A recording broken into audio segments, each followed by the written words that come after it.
Aujourd'hui, zoom sur l'ESAT, établissement et service d'aide par le travail de Chauffaille. Cette structure existe depuis 1992 et accueille des personnes en situation de handicap. Comment fonctionne l'atelier de l'ESAT ? Pour répondre à cette question, nous accueillons Cyril Dinan, qui est moniteur sous-traitance. Bonjour Cyril Dinan. Bonjour. Nous savons que l'ESAT de Chauffaille existe depuis 1992. À quel moment l'atelier a-t-il été créé et pourquoi ? Alors l'atelier sous-traitance a été créé au milieu des années 90 pour répondre à un besoin.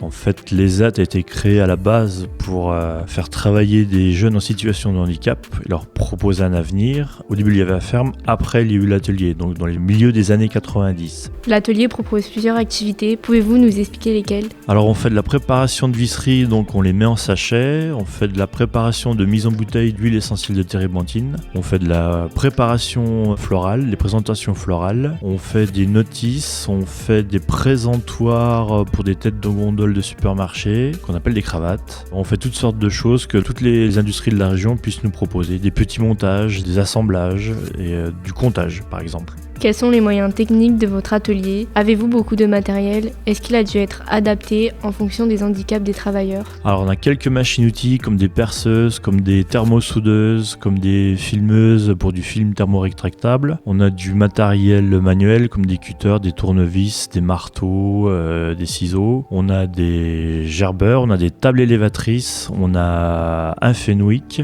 un chariot élévateur plutôt. Et voilà, on a toutes sortes de choses et après on peut s'équiper suivant les productions qu'on a. Si on a de nouvelles productions, rien ne nous empêche d'acheter du matériel. Et après, pour tout ce qui est de l'adaptabilité, oui, on adapte les postes de travail pour les usagers, quels qu'ils soient, avec des sièges ergonomiques, avec tout un tas d'objets pour faciliter l'ergonomie. Donc des tables élévatrices, comme je disais tout à l'heure, des chariots roulants, des gabarits de fabrication, tout un tas de pictogrammes pour reconnaître les objets, les marchandises, et tout un tas de procédures avec des photos pour qu'on puisse suivre les choses et la procédure de fabrication sans souci. Certaines activités réalisées par les travailleurs en situation de handicap sont demandées par des entreprises locales. Pourriez-vous nous en citer quelques-unes ? Alors oui, je peux en citer. Donc on a Société Altrad qui fabrique tout ce qui est échafaudage, bétonnière, du matériel pour le BTP. On a Logereau à la Clette qui est un grossiste en fleurs, on va dire un négociant en fleurs. On a un imprimeur de Cours-la-Ville, donc l'entreprise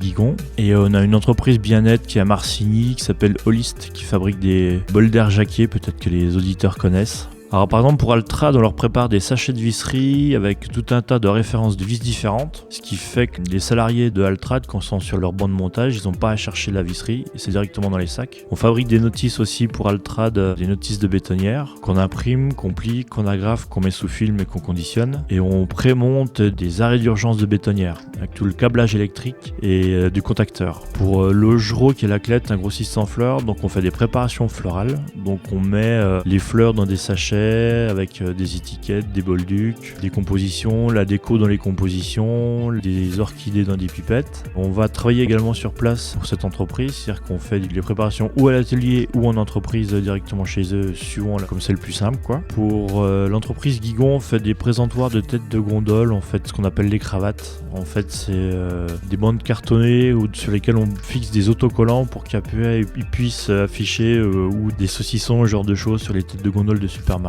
Et pour Holist, donc c'est des appareils bien-être, on vide des fûts d'huile essentielle de térébenthine bio qui viennent du Portugal ou des Landes dans des bouteilles. On conditionne ça suivant l'entreprise qu'elle nous demande, en carton 1 litre, en carton 2 litres, en carton de 3 litres, ainsi de suite. Et aussi on a des prestations extérieures, donc Coublan Store qui est à Saint-Igny. C'est du travail posté sur les chaînes de fabrication de stores. Et les personnes qui sont en mise à disposition ou en prestation de service là-bas travaillent en binôme avec des salariés de l'entreprise. L'atelier est donc ancré sur le territoire. En quoi est-ce important pour vous ? C'est très important pour nous et surtout pour nos usagers, parce que ça permet de voir que même s'ils sont dans le milieu protégé, ils ont leur place dans la société active d'aujourd'hui et partout. Combien de personnes en situation de handicap travaillent à l'atelier ? Sont-elles toujours affectées aux mêmes tâches ? Alors en permanence à l'atelier, on a une vingtaine de travailleurs qui travaillent donc à l'atelier. À savoir qu'il y a des personnes à plein temps et des personnes à mi-temps. Mais sur l'ensemble de la journée, on est sur une vingtaine de personnes dans l'atelier. Et les personnes ne sont pas affectées à une même tâche, c'est-à-dire qu'elles sont assez polyvalentes, certaines plus que d'autres, suivant leurs difficultés, suivant leurs facilités, suivant leurs capacités. On essaye de faire en sorte qu'une personne ne soit pas toujours affectée à une même tâche. On essaye de faire en sorte que tout le monde touche à peu près à tout, quoi. Quelles qualités faut-il avoir pour pouvoir travailler à l'atelier ? On peut en avoir beaucoup, mais la principale qualité, c'est ça qui est surtout important, c'est d'avoir envie de travailler. Après, si on a envie de travailler, tout suit. Quelles que soient les qualités techniques, manuelles, intellectuelles, positives ou pas positives qu'on ait, la principale qualité, c'est d'avoir envie de travailler. Au sein de l'atelier, quels sont les horaires hebdomadaires et journaliers des travailleurs en situation de handicap ? Alors pour les personnes qui sont à plein temps, les horaires c'est 8h30, midi et quart, 1h30, 17h pour le lundi, mardi, mercredi. Après on a 8h, midi et quart le jeudi et 8h, midi et quart et 13h30, 16h30 le vendredi. On a beaucoup de personnes qui ont des temps de travail qui sont un peu plus, on va dire, disparates. C'est-à-dire qu'après la globalité des personnes qui sont à mi-temps, alors si elles sont du matin, elles font 8h, midi et quart, et si elles sont de l'après-midi, elles font 1h30, 17h.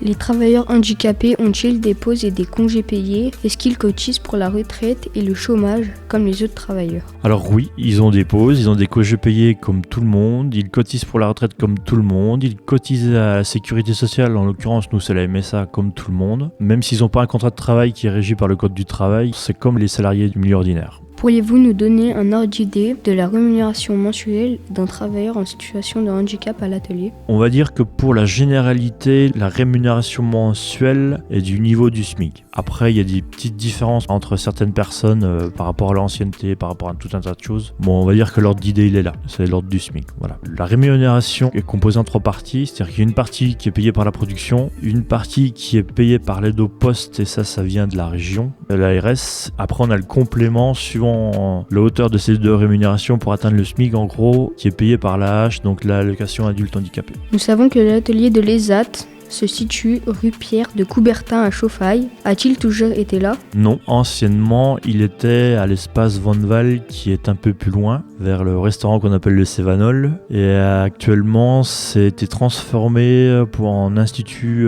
bien-être, spa et ainsi de suite. Mais il était déjà dans Chauffailles. Est-il possible de le visiter ? Oui, il est possible de le visiter, il faut juste prévenir un petit peu avant qu'on ne soit pas surpris. Mais autrement, oui, il n'y a rien de fermé avec des portes et ainsi de suite. Pour finir, auriez-vous un souvenir ou une anecdote à nous raconter concernant l'atelier de l'ESAT ?